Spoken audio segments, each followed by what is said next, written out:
Ya, mari kita bersatu di dalam doa.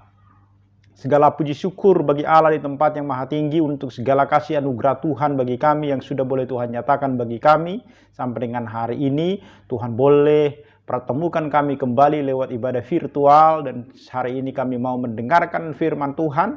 Mari bukalah mata rohani kami supaya kami boleh melihat segala keajaiban-Mu ya Tuhan lewat firman yang akan diberitakan bagi kami.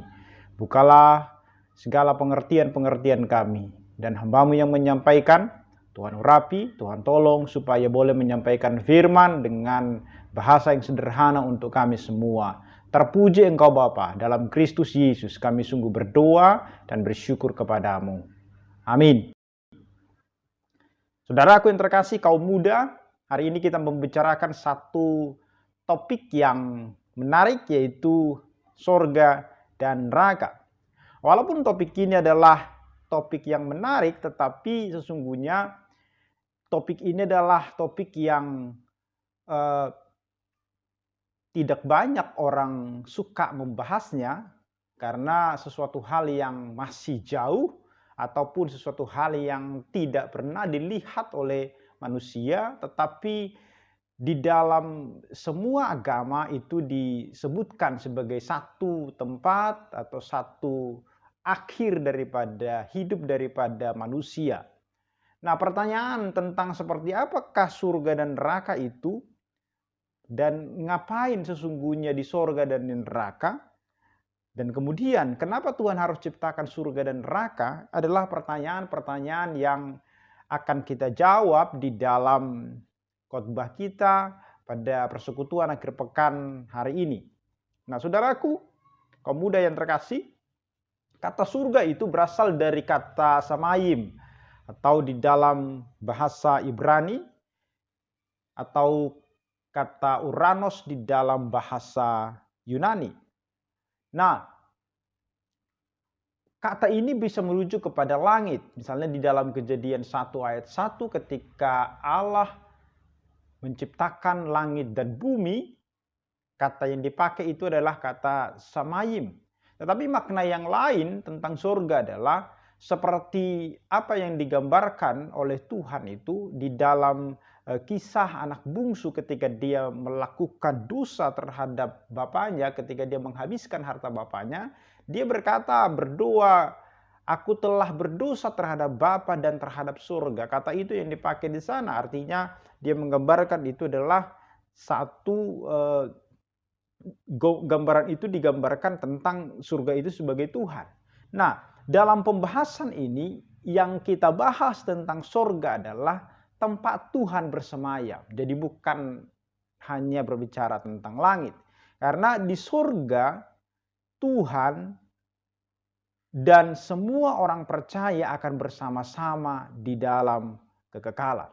Kadangkala konsep orang tentang surga itu bisa berbeda-beda, tetapi konsep surga itu adalah merupakan ciri daripada kekristenan dan agama-agama yang agama-agama Semitik yang bernenek moyangkan Abraham, itu agama Yahudi, Kristen, dan Islam. Sedangkan di dalam Hindu dan Buddha, konsep penyatuan dengan pencipta yaitu universalisme menuju kepada suatu hal yang disebut dengan anihilisme.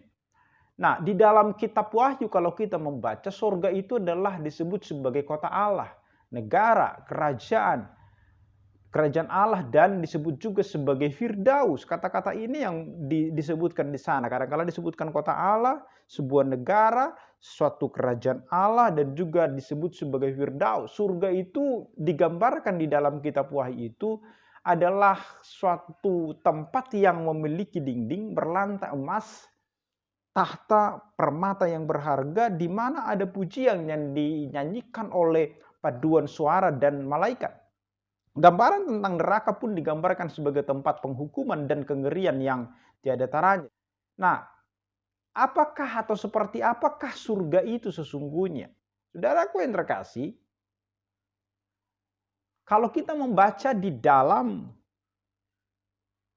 kitab Yohanes, surga itu disebut sebagai sebuah rumah atau rumah. Yesus menggambarkan ketika dia akan pergi naik ke surga, dia menyediakan tempat atau rumah bagi kita. Di dalam Yohanes 14 ayat 1 sampai dengan ayat 3 dikatakan seperti ini. Janganlah gelisah hatimu, percayalah kepada Bapa, percayalah juga kepadaku. Di rumah Bapakku banyak tempat tinggal. Jika tidak demikian, tentu aku mengatakannya kepadamu. Sebab aku pergi ke situ untuk menyediakan tempat bagimu. Dan apabila aku telah pergi ke situ dan telah menyediakan tempat bagimu, aku akan datang.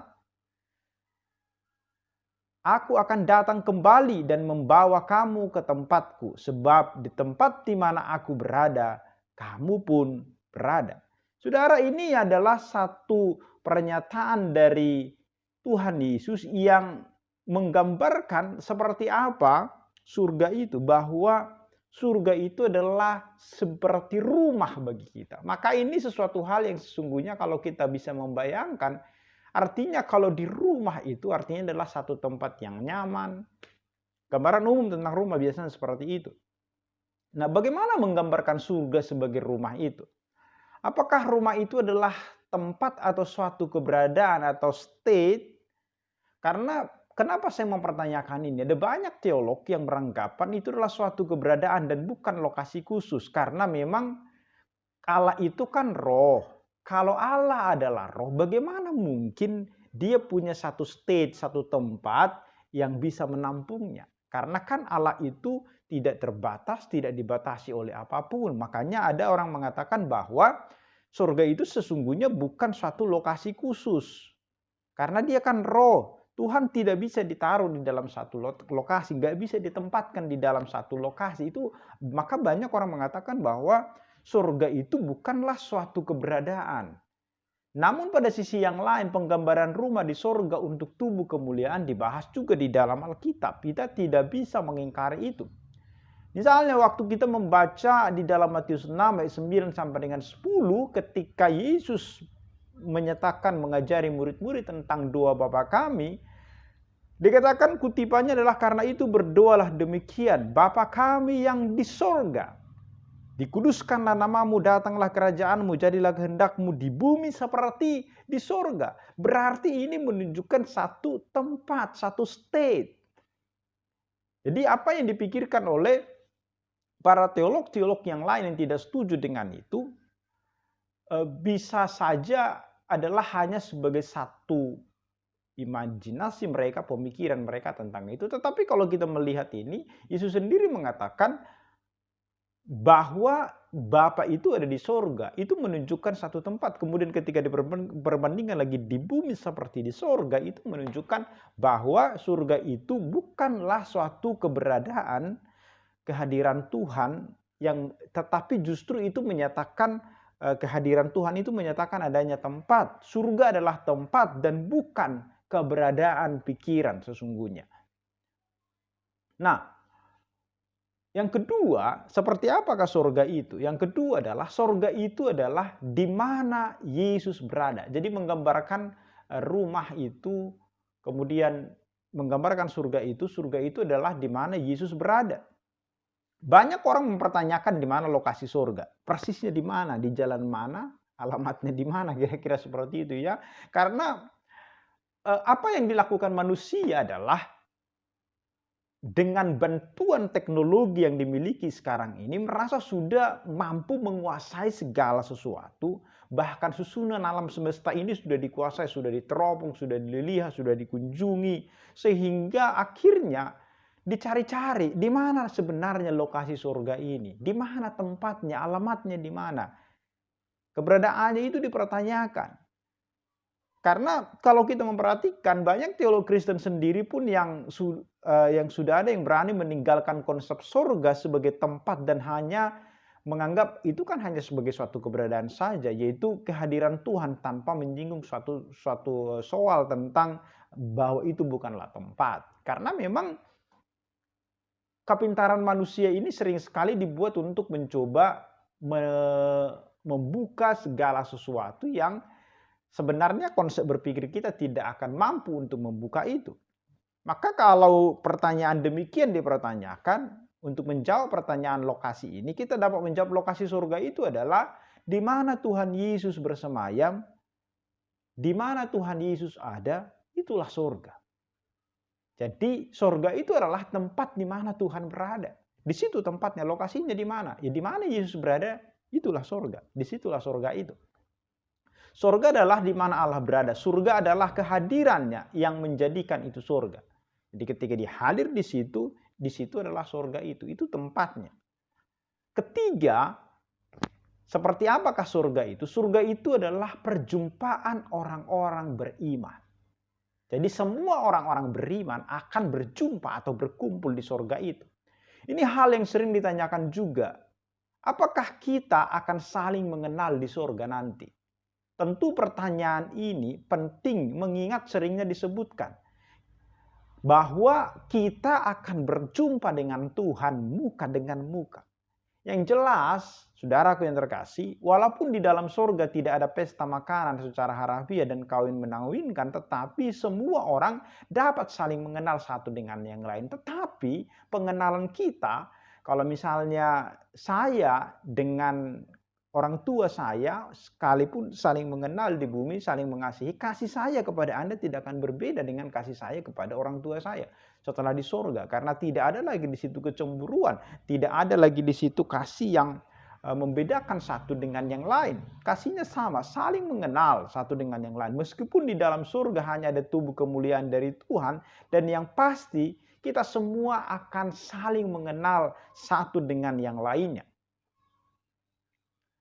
Nah, surga adalah tempat reuni dari orang-orang percaya di surga. Jadi semacam satu ketika kita di dunia ini, kemudian kita sudah lama bertemu karena mungkin ada yang meninggal usia berapa ya, teman-teman, ada yang 30 tahun, 50 tahun, bahkan 100 tahun. Kemudian nanti berjumpa semua di surga, sudah lama, sekian lama kan Yesus belum datang, mungkin 1000 tahun lagi Yesus datang, bisa 100 tahun lagi, bisa juga 50 tahun lagi, bisa juga 1 tahun lagi, kita tidak tahu, tetapi mungkin ada waktu yang panjang lagi, tapi nanti kemudian kita bertemu di surga, dan itu adalah reuni bagi orang-orang percaya.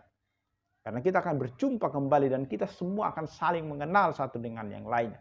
Di dalam Matius 8 ayat 11 tertulis, "Aku berkata kepadamu, banyak orang akan datang dari timur dan barat dan duduk makan bersama-sama dengan Abraham, Ishak dan Yakub di dalam kerajaan sorga." Jadi ini adalah gambaran di mana kita akan dibuat bahagia mengenal orang-orang di sekitar kita bersama-sama di sorga. Namun mungkin juga kita akan kaget. Kenapa kaget? Karena orang yang mungkin diharapkan masuk surga justru tidak masuk di dalamnya. Justru orang yang kita anggap nggak layak masuk surga, tapi malah ada di surga kita ketemu nanti. Karena surga itu adalah hak prerogatif daripada Tuhan. Kemudian saudara, seperti apa surga itu? Surga itu digambarkan sebagai tempat di mana kita menjadi serupa dengan Dia. Kalau di dalam dunia ini kita akan terus berusaha untuk semakin menyerupai Kristus. Tetapi di surga adalah tempat kita akan sama seperti Kristus. Sama seperti Dia Tuhan kita. Kalau di bumi ini tidak akan mungkin untuk bisa menyamai Kristus. Tetapi kita terus berusaha di dalam kehidupan kita. Untuk apa? Untuk berjalan terus semakin menyerupai Kristus di dalam kehidupan kita. Di sorga kita akan melihat Yesus dan dapat mengenal satu dengan yang lainnya. Tetapi eksistensi manusia di sorga bukan seperti manusia di dunia. Maka konsep berpikir kita tentang sorga itu tidak bisa kita bawa konsep berpikir kita yang ada di dunia ini. Pasti akan menggambarkan sorga seperti apa, akan kesulitan kita. Manusia di sorga memiliki kesempurnaan karena memang di sorga akan ada kekekalan yang membuat manusia tidak berdosa dan tidak dapat berbuat dosa lagi. Dan ada satu kebahagiaan yang tidak terkatakan di dalam surga. Ada sukacita yang luar biasa. Dan itu tidak bisa katakan dengan mulut kita sekarang. Kita ceritakan. Kalau kita gambarkan misalnya kebahagiaan apa yang paling bahagia sekarang. Lebih daripada itu. Misalnya Anda lulus, diterima menjadi PNS. Atau dapat pacar. Atau diajak kawin, misalnya menikah. Itu mungkin sukacita besar bagi Anda. Lulus SMPTN, masuk perguruan tinggi negeri, mungkin Anda sukacita, berulang tahun, Sweet Seventeen, Anda bersukacita, tetapi jauh lebih, beribu-ribu kali atau berjuta-juta kali lebih daripada sukacita kita di bumi ini, kebahagiaan di sorga itu tidak terkatakan. Tidak bisa kita katakan seperti sekarang kalau kita bayangkan seperti apa kebahagiaan itu. Lebih daripada itu. Di dalam 1 Yohanes 3 ayat 2 ditegaskan, saudara-saudaraku yang terkasih, sekarang kita adalah anak-anak Allah, tetapi belum nyata apa keadaan kita kelak. Akan tetapi kita tahu bahwa apabila Kristus menyatakan dirinya, kita akan menjadi sama seperti Dia, sebab kita akan melihat Dia dalam keadaannya yang sebenarnya. Ayat ini menjelaskan bahwa orang percaya akan sama seperti Dia, dan dikatakan apa? Memiliki hubungan yang akrab dengan Kristus. Kita akan menjadi sahabat dengan Kristus. Kita akan akrab dengan Kristus. Dan yang kelima, saudara, sorga itu seperti apa? Sorga adalah tempat yang sangat indah dan penuh sukacita di dalam hadirat Tuhan. Walaupun masih belum lengkap pandangan soal lokasi sorga, maka gak boleh kita orang percaya kehilangan perspektif bahwa surga melimpah dengan keindahan dan sukacita. Di dalam Wahyu 21 dan 22 menggambarkan surga sebagai kota Allah. Kota biasanya kan adalah satu tempat yang umumnya adalah tempat yang lebih bagus dibandingkan tempat-tempat yang lain. Dan surga itu digambarkan sebagai kota Allah. Maka ada keindahan, ada sukacita yang melimpah di sana. Sorga adalah untuk mempelai perempuan yang memasuki pesta perkawinan anak domba. Dan di surga tidak ada lagi kematian, tidak ada lagi kesedihan, tidak ada lagi air mata, nggak ada lagi kita sedih karena diputus pacar misalnya. Nggak ada lagi sedih karena kita tidak lulus. Tidak ada lagi sedih karena orang yang kita kasihi meninggalkan kita. Kesedihan-kesedihan seperti itu tidak ada lagi karena tidak ada lagi kematian. Gak ada lagi air mata. Kita tidak lagi menangis, sedih karena sesuatu, itu tidak ada lagi. Dan kota Allah ini tidak ada kejahatan di dalamnya. Maka gak ada lagi gangster di situ ya. Kita tidak perlu takut lagi akan sesuatu hal yang mengancam kita. Nggak ada lagi sesuatu yang kotor yang bisa masuk. Jadi yang bisa masuk adalah hanya siapa yang terdaftar dalam buku kehidupan, hanya itu saja yang bisa masuk.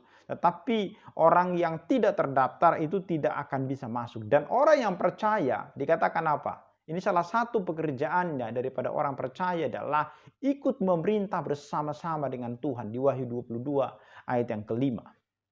Selain adanya keindahan surga itu, ada keindahan lainnya yang tidak dapat dibandingkan, yaitu adanya persekutuan orang percaya yang akan dinikmati secara kekal dari segala bangsa dan segala zaman. Maka tidak ada lagi perang di situ untuk memperebutkan sesuatu, tetapi di situ hanya akan ada persekutuan yang akan dinikmati secara kekal oleh semua orang dari segala bangsa, dari segala zaman. Maka itu adalah gambaran satu keindahan daripada surga itu.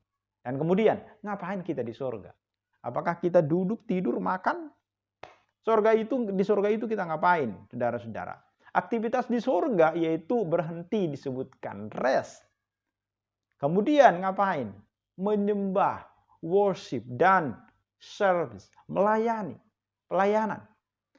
Jangan berpikir kita menyembah, melayani, kemudian worship terus kita di situ bernyanyi terus-menerus. Apa nggak capek?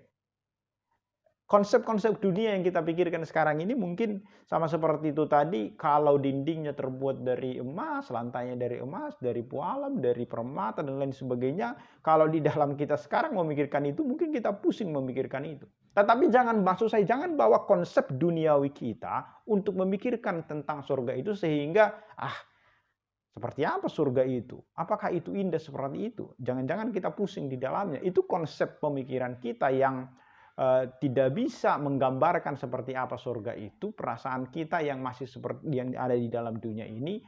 Sehingga sepertinya kita menolak segala keindahan itu. Aktivitas di surga yaitu berhenti atau istirahat disebutkan tadi, worship dan pelayanan. Di dalam Ibrani 4 ayat 9 dikatakan apa? Jadi masih tersedia suatu hari perhentian, itu hari ketujuh bagi umat Allah. Sebab barang siapa telah masuk ke tempat perhentiannya, ia sendiri telah berhenti dari segala pekerjaannya. Sama seperti Allah berhenti dari pekerjaannya. Kita lihat kata berhenti dan perhentian atau istirahat tidak dimaksudkan sebagai berhenti dari kegiatan. Ini bukan berarti manusia nggak buat apa-apa. Padahal di dalam desain Allah manusia itu bekerja dan melayani. Jadi jangan kita berpikir ini berhenti, rest itu istirahat selama-lamanya. Bukan itu. Kata Ibrani menggambarkan bahwa, kitab Ibrani menggambarkan bahwa masuk ke tempat perhentian seperti Sabat atau memasuki masa perhentian itu berhenti atau beristirahat. Kata ini sesungguhnya menunjukkan bahwa nggak ada lagi dosa yang dapat mengganggu dan menggoda kita. Tidak ada lagi kesedihan dan penderitaan. Juga tidak ada lagi tangis dan air mata. Berhenti dari itu semua. Beristirahat dari segala penderitaan. Dari segala persoalan. Dosa pun tidak akan mengganggu kita lagi. Dan kegiatan lain di surga adalah penyembahan dan sekaligus pelayanan kepada Allah. Di dalam Wahyu 22 ayat 3 dikatakan apa? Maka tidak ada lagi laknat. Tahta Allah dan tahta anak domba akan di dalamnya. Dan hamba-hambanya ngapain? Akan beribadah kepadanya. Di sini manusia dan segala makhluk di surga akan memuji untuk menyembah Dia, menyembah Tuhan. Di dalam surga akan terjadi kesempurnaan penyembahan dan manusia melayani Dia. Kegiatan lain di surga adalah penyembahan dan sekaligus pelayanan kepada Allah. Itu tadi yang saya sebutkan. Jadi kesukaan yang tiada taranya akan memenuhi hati kita. Dan ketika kita terus-menerus untuk datang menyembah dan melayani Dia, maka akan ada terus kesukaan, ada terus sukacita yang begitu luar biasa. Maka itulah gambaran-gambaran surga itu digambarkan. Maka siapa yang mau ke sana? Bukankah itu tempat yang membuat kita rindu ke sana? Hatiku rindu ke sana. Surga itu adalah satu tempat yang seharusnya dirindukan, diinginkan oleh setiap orang yang mengaku percaya kepada Kristus. Dan untuk siapakah surga itu diciptakan? Surga itu adalah tempat tinggal Tuhan. Dia berada di sana.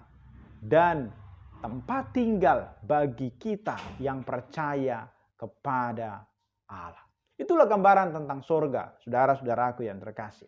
Maka yang kedua, topik yang kedua yang kita bahas hari ini adalah berbicara tentang neraka. Karena surga, neraka adalah dua kenyataan yang Alkitab katakan. Surga itu ada dan neraka itu juga adalah satu hal yang memang benar-benar ada. Dan membahas neraka itu bukanlah hal yang disukai. Kenapa? Karena sifatnya yang menakutkan, mengerikan. Dan kadangkala itu dibesar-besarkan secara berlebihan sehingga tidak pada porsinya lagi. Ada yang mencoba menyangkal, menolak dan membuat itu sebagai satu rasionalisasi pemikiran daripada manusia. Ada juga yang berpendapat bahwa neraka hanya menunjukkan sebuah keadaan, pikiran, dan hati manusia saja. Jadi itu bukanlah sesuatu hal yang nyata, tetapi hanya sebagai satu konsep di dalam pemikiran manusia dan hati manusia saja. Ada yang menyamakan neraka dengan kuburan, di mana semua orang harus melaluinya. Sehingga di dalam hal ini neraka itu ya sama seperti kuburan saja, tempat orang ditampung ketika mati dan tidak lebih daripada itu. Ada yang mengatakan seperti itu. Jadi neraka itu hanya sekedar kuburan saja. Kenapa ada orang yang meragukan bahwa neraka itu ada? Sama seperti yang meragukan bahwa surga itu juga ada. Tempat, karena memang kita tidak ada bukti yang mendukung adanya tempat yang disebut dengan neraka. Gak ada buktinya. Karena gak ada orang yang pernah pergi ke neraka, kemudian kembali dari sana, datang ke dalam dunia, menceritakan seperti inilah neraka. Memang di belakangan hari ini kita banyak mendengarkan kesaksian-kesaksian dari orang-orang tertentu yang berkata, dia dibawa ke surga, dia dibawa ke neraka. Ya terserah masing-masing lah, masing-masing bertanggung jawab kepada Tuhan. Apakah itu adalah satu Kebenaran mungkin itu dialami di alam mimpinya, gambaran-gambaran penglihatan mungkin saja. Tapi kalau dia dibawa jalan-jalan ke sana, ya kita harus mempertanyakan kebenarannya itu. Karena Alkitab mengatakan juga kalau ada orang berkata sudah pernah ke surga. Alkitab mengatakan dalam Yohanes 3 ayatnya yang ke-13 itu tidak pernah ada orang yang naik ke surga selain daripada dia yang turun dari surga. Yaitu siapa? Hanya Yesus saja. Itu membuktikan apa? Bahwa belum ada orang yang pergi ke surga. Belum ada orang yang turun dari surga. Selain daripada siapa? Yesus Kristus. Itu jelas firman Tuhan mengatakan itu di dalam Injil Yohanes. Maka berbicara tentang neraka juga kadang-kala meragukan karena tidak ada bukti empiris yang bisa ditunjukkan oleh orang tentang keberadaannya itu. Sama seperti membuktikan secara empiris juga keberadaan daripada surga itu. Jadi pemahaman seperti ini tentu saja merupakan pemahaman yang berbeda dari apa yang dikatakan oleh Alkitab. Kesalahan di dalam memahami natur atau sifat Allah yang maha kasih, pengasih dan maha baik. Jadi ini juga adalah hal yang membuat orang tidak percaya atau meragukan bahwa neraka itu ada. Orang-orang ini berkata jika Tuhan itu pengasih dan baik, gak mungkin dia menciptakan neraka untuk menghukum manusia. Itu kontradiksi dengan sifat Allah yang kasih.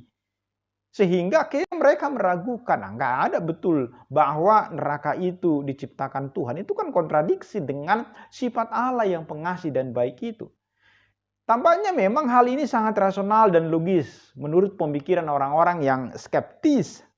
Kenapa bisa seperti itu? Pertama mungkin karena mereka nggak tahu bahwa satu-satunya Allah yang benar itu Allah itu adalah Allah yang juga kasih tetapi sekaligus juga adalah Allah yang adil. Sehingga Allah mengasihi setiap orang. Tetapi Tuhan juga adalah Allah yang adil. Dia akan menghukum setiap orang yang melakukan kesalahan, yang melakukan pelanggaran. Jadi apa perspektif Alkitab tentang neraka? Bagaimana Alkitab menggambarkan tentang neraka itu? Pertama, neraka dapat didefinisikan sebagai tempat orang-orang yang hidup tanpa Tuhan dan yang matinya terpisah dari Tuhan untuk selama-lamanya. Kedua, neraka bukanlah sebuah ilusi, melainkan satu tempat yang nyata. Walaupun tidak ada yang tahu persis letak neraka itu di mana, hal ini tidak menjadikan neraka sebagai sesuatu yang abstrak, tidak nyata atau hayalan belaka. Kita saja yang hari ini belum melihat itu. Karena memang untuk apa itu ditunjukkan kepada kita sekarang? Mungkin penglihatan bolehlah, gambaran-gambaran bisa dibuat orang seperti apa. Tetapi tempat neraka itu adalah sesuatu hal yang nyata. Ketiga, satu-satunya sumber informasi yang benar tentang neraka adalah Tuhan itu sendiri. Karena ia adalah satu-satunya pribadi yang benar secara absolut dan dapat dipercaya. Ia yang telah menyatakan melalui Alkitab dan dengan demikian Alkitab dipandang sebagai kebenaran yang mutlak, yang bersifat absolut. Karena di dalam Alkitablah sesungguhnya Allah memberikan gambaran atau memberikan pemahaman tentang neraka. Walaupun memang di dalam Alkitab itu kita tidak menemukan deskripsi sejelas-jelasnya tentang neraka, tidak ada secara lengkap disebutkan deskripsinya, tetapi fakta-fakta yang ada di dalam Alkitab sudah cukup sesungguhnya bagi kita untuk mengerti bahwa neraka itu adalah sesuatu tempat yang begitu mengerikan. Jika surga adalah tempat yang mulia dan keindahan yang tidak terkatakan, maka neraka adalah tempat hukuman kekal yang secara sadar adalah untuk orang yang jahat. Dan yang masuk ke neraka akan sadar akan hukuman itu. Di dalam Matius 25 ayat 30, ungkapan akan ada ratapan dan kertak gigi di dalam hukuman yang kekal ini. Ini mengartikan bahwa apa yang dialami di neraka sesungguhnya akan sungguh-sungguh disadari oleh mereka-mereka yang akan menerima penghukuman. Dan hukuman ini akan bersifat kekal adanya. Jadi surga dan neraka itu sesuatu hal yang kekal. Kekal itu berapa lama? Bisa nggak diukur kekal itu? Nggak bisa diukur. Kekekalan itu tidak bisa diukur. Jadi kalau disebutkan surga itu adalah kekal bagi orang percaya, maka sampai kapan kita di sana? Selama-lamanya. Selama-lamanya itu kapan? Ya panjang lah. Gak bisa dihitung. Ribuan triliun tahun kah? triliunan tahun kah? Tidak bisa lah terkatakan, ya kan? Nggak bisa dikatakan dengan, artinya logika kita tidak akan mampu untuk menjelaskan itu. Di dalam matematika ada istilah tak terhingga, jadi tidak bisa dihitung. Dan di neraka itu pun seperti itu. Di neraka itu juga akan selama-lamanya di dalam neraka. Waktu yang cukup lama, tidak ada batasnya. Kalau tidak ada batasnya, berapa lama itu? Nggak bisa juga kita hitung, kita katakan berapa lama. Tidak ada alat yang bisa mengukur itu. Artinya selama-lamanya. Bukan 1000 tahun, bukan 10 miliar tahun, tetapi selama-lamanya. Maka inilah yang harus menjadi satu pemikiran bagi kita sesungguhnya. Apakah kita mau di surga atau mau di neraka?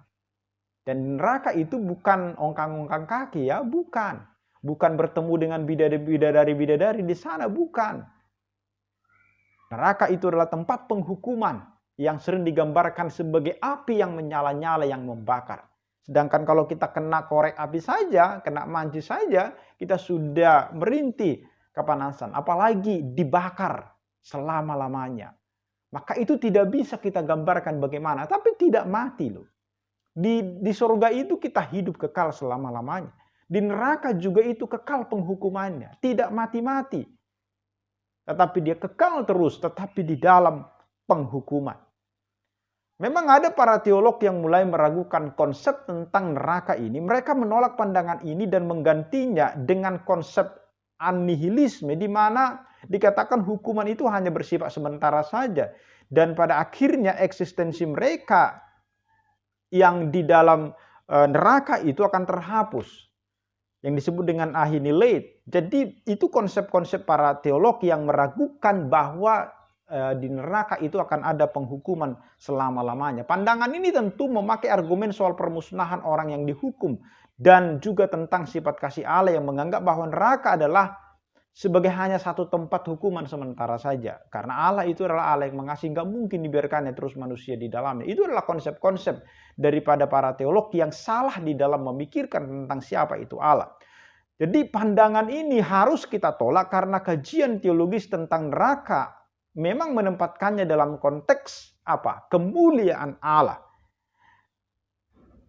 Memang kalau kita belajar tentang hal ini adalah sesuatu yang berat karena pada diri kita ditaruh kasih Allah untuk mengasihi yang terhilang, sehingga kalau kita membayangkan bagaimana mereka yang kita kasihi harus masuk neraka, kita nggak bisa membayangkan itu. Misalnya kalau orang tua kita, orang kita kasihi, kemudian kita tahu di neraka, kita nggak mau begitu loh, dihukum selama-lamanya, kita di surga, mereka di neraka, maka kita tidak mau. Itu sebabnya, saudaraku yang terkasih, bagi kita yang sudah mengenal Injil sekarang, maka jangan berhenti Injil itu sampai di dalam diri kita. Beritakanlah, supaya orang-orang yang kita kasihi itu tidak akan masuk neraka. Beritakanlah Yesus kepada mereka. Kasih tahu bahwa mereka berdosa dan membutuhkan Kristus di dalam hidupnya. Supaya apa? Supaya mereka menjadi warga kerajaan surga dan tidak turut dihukum di dalam neraka yang selama-lamanya, yang akan membakar selama-lamanya. Dan ini bukan hanya sekedar menakut-nakuti, karena Alkitab menjelaskan bahwa neraka itu adalah satu tempat yang nyata. Dan sifat Allah harus kita pahami, tadi saya sudah singgung, bahwa Allah itu bukan hanya Allah yang kasih. Bukan hanya Allah yang kejam, maksud saya bukan hanya Allah yang mengasihi saja, tetapi dia adalah Allah yang juga adil. Artinya di dalam diri Allah dia mengasihi, tetapi dia juga adil. Bahwa yang salah harus dihukum. Maka neraka itu adalah konsekuensi dari apa? Dari sifat keadilan daripada Allah itu. Neraka adalah memenuhi prinsip keadilan Allah dan untuk menyatakan kemuliaan Tuhan. Jadi siapakah yang akan masuk ke dalam neraka itu? Saya berharap bukan kita yang masuk di situ. Tetapi Alkitab menyebutkan siapa-siapa yang masuk neraka dikatakan apa? Binatang dan nabi palsu, Wahyu 19 ayat 20. Iblis, Wahyu 20 ayat 10. Maut dan kerajaan maut, Wahyu 20 ayat 14. Dan juga siapa? Orang-orang fasik yang namanya tidak tercatat dalam kitab kehidupan. Yaitu orang berdosa. Ada 8 kategori yang dicatat dalam Wahyu pasal 21 ayat 8. Tetapi orang-orang penakut, orang-orang yang tidak percaya, orang-orang keji, orang-orang pembunuh, orang-orang sundal, tukang-tukang sihir, penyembah-penyembah berhala, dan semua pendusta, mereka akan mendapat bagian mereka di dalam lautan yang menyala-nyala oleh api dan belerang. Inilah kematian yang kedua, oleh api dan belerang. Lautan yang menyala-nyala oleh api dan belerang. Jadi orang-orang yang seperti itulah yang kemudian intinya adalah orang-orang yang berbuat dosa. Orang-orang yang masih hidup di dalam dosa, yang tidak mau percaya kepada Kristus. Maka mereka tempatnya ada di neraka selama-lamanya. Saudaraku yang terkasih dalam nama Tuhan Yesus Kristus. Maka ketika kita belajar tentang neraka ini, harusnya ini memberikan implikasi di dalam beberapa hal. Pertama, tentang dosa harus mendapat hukuman, maka setiap orang yang berdosa harus dihukum, dan ini menunjukkan bahwa Allah itu adalah Allah yang adil, sehingga setiap orang yang melakukan dosa, yang tidak percaya kepada Kristus, yang tidak mau mengakui dosanya, maka dia harus dihukum di dalam neraka. Kedua, neraka membuat orang percaya kembali serius memikirkan hidup dan perilaku mereka. Jadi, kalau Tuhan memanggil kita hari ini, apakah kita siap? Kemana kita akan pergi? Maka itu pikirkanlah. Sekarang hidup kita sudah ada di dalam Kristus atau tidak? Jadi pentingnya menjaga kehidupan kita, etika, kekudusan kita. Walaupun memang masuk surga itu adalah karena anugerah Tuhan, tetapi Tuhan juga menginginkan kita untuk hidup benar ketika kita hidup di dalam dunia ini. Sebagai konsekuensi, Tuhan sudah memberikan anugerah itu kepada kita.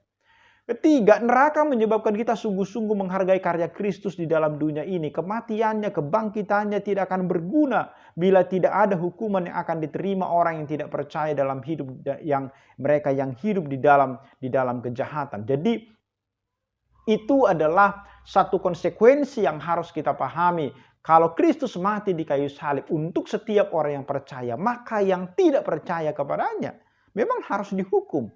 Kenapa? Ya karena mereka tidak mau percaya kepada Kristus, malah menghina darah perjanjian itu, malah mengejek Kristus itu. Keempat, neraka menghasilkan semangat untuk apa? Kita melakukan penginjilan.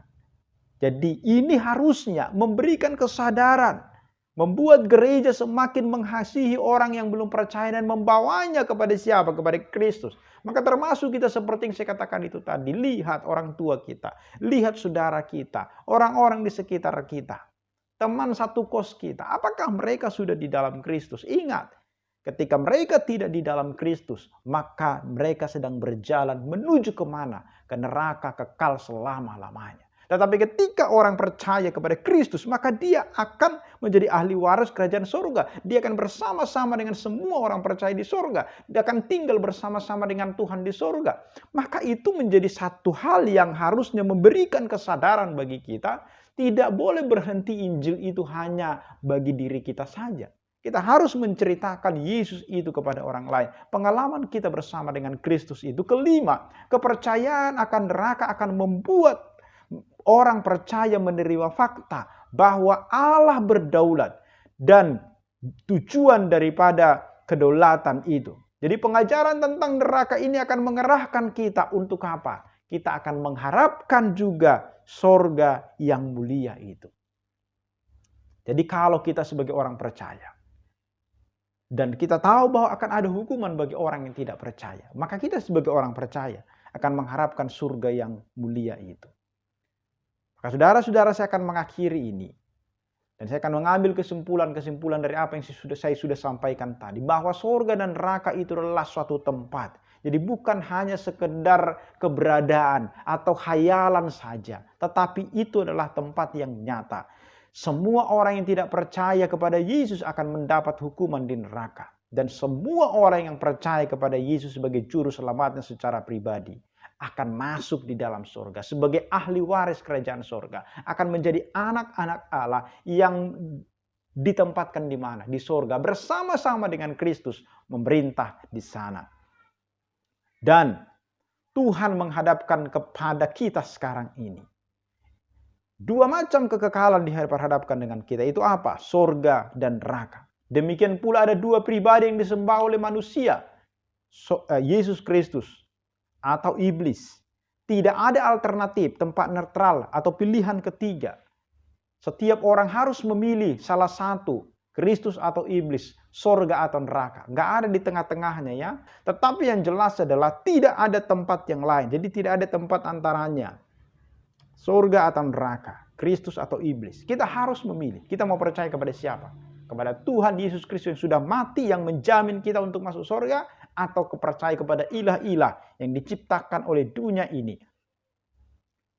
Dan kemudian, jikalau seseorang memilih Kristus, maka ada satu kepastian, yaitu pasti masuk surga. Karena Yesus berkata, "Akulah jalan dan kebenaran dan hidup. Tidak seorang pun sampai kepada Bapa jikalau tidak melalui aku." Itu jaminan yang diberikan oleh Yesus di dalam Yohanes 14 ayat 6 sampai dengan 7 itu.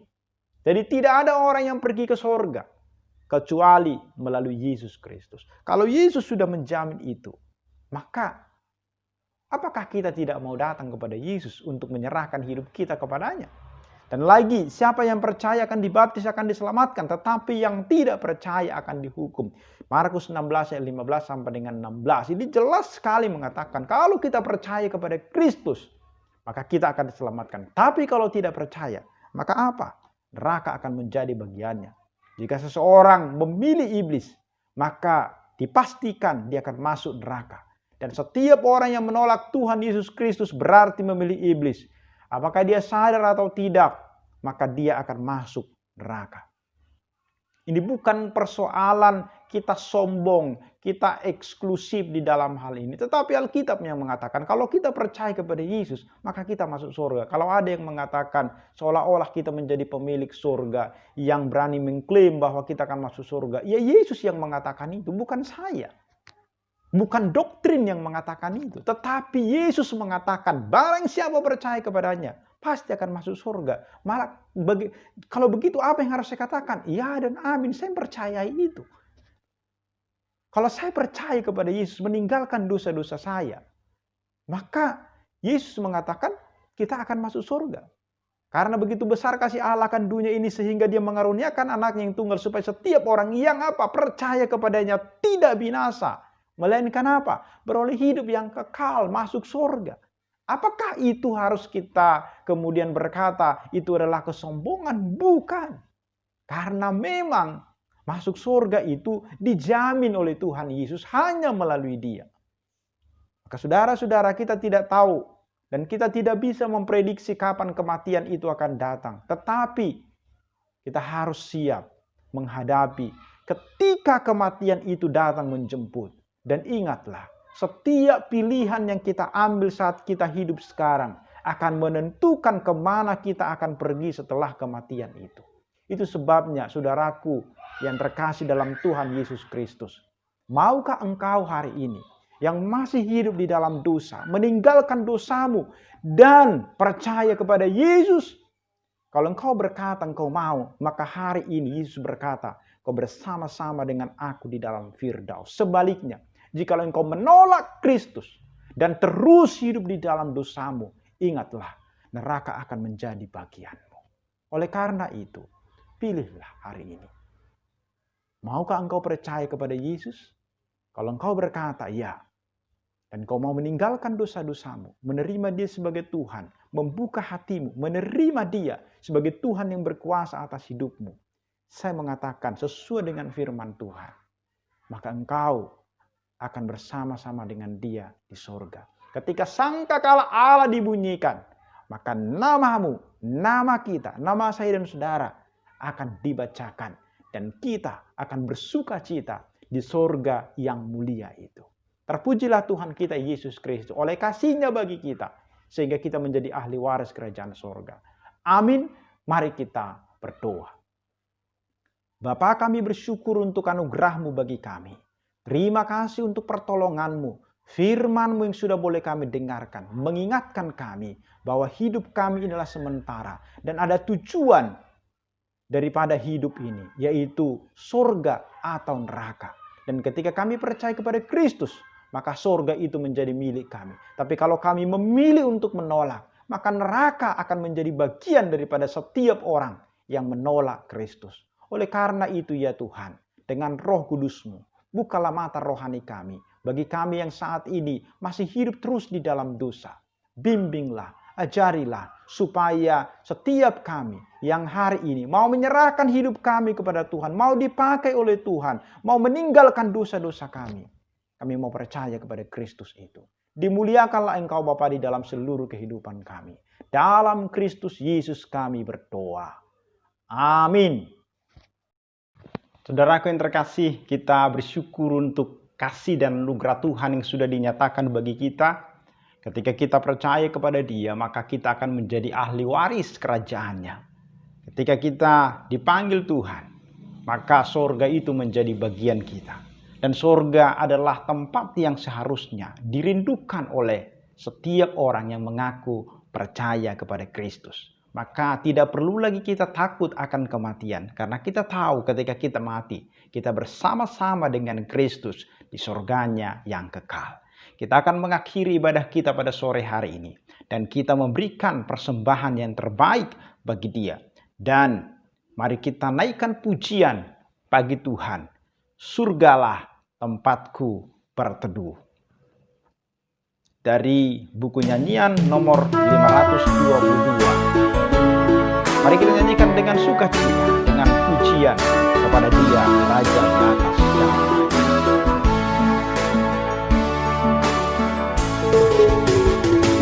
Surgalah tempatku berteduh, tiada lagi duka dan keluh, hanya pujian lagu merdu dari orang yang telah ditebus. Surgalah rumahku,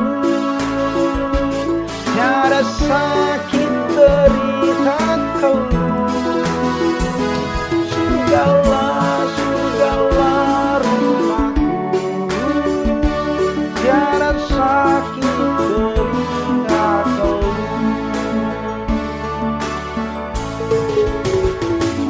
Tak terhitung sudah umatnya di tempat yang tenang dan indah, rindukan dapat bersama, bergembira bersukaria. Surgalah rumahku, tiada sakit derita keluh. Surgalah, surgalah rumahku, tiada sakit derita keluh.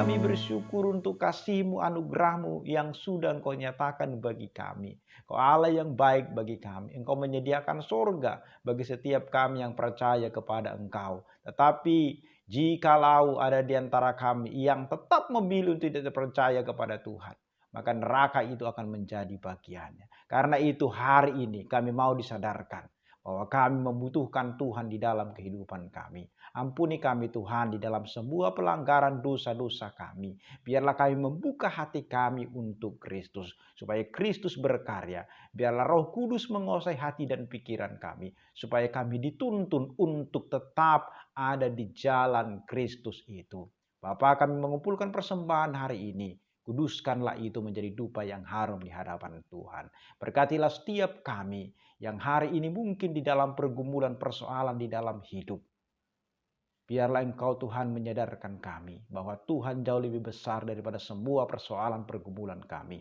Maka Tuhan akan menolong kami, membebaskan kami dari semua pergumulan persoalan dalam kehidupan kami ini. Secara khusus di tengah-tengah kami menghadapi pandemi COVID-19 yang sampai hari ini belum bisa dihentikan. Tuhanlah kiranya membentengi kami semua. Terpujilah Engkau Bapa, dimuliakanlah Engkau. Di dalam Kristus Yesus kami sungguh berdoa dan bersyukur kepadamu. Amin. Biarlah kasih karunia daripada Allah Bapa, kasih setia daripada anaknya Tuhan Yesus Kristus, penyertaan, penghiburan daripada Rohul Kudus, itulah yang memberkati kita dari hari ini sampai dengan selama-lamanya. Amin.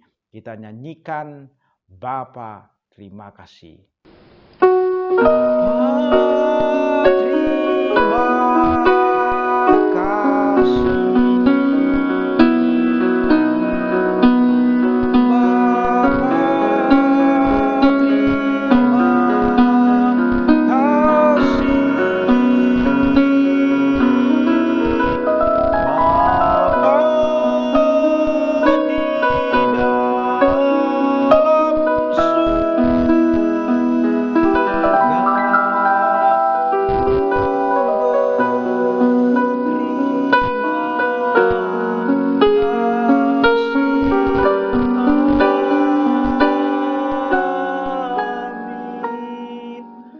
Amin, shalom, Tuhan Yesus memberkati kita.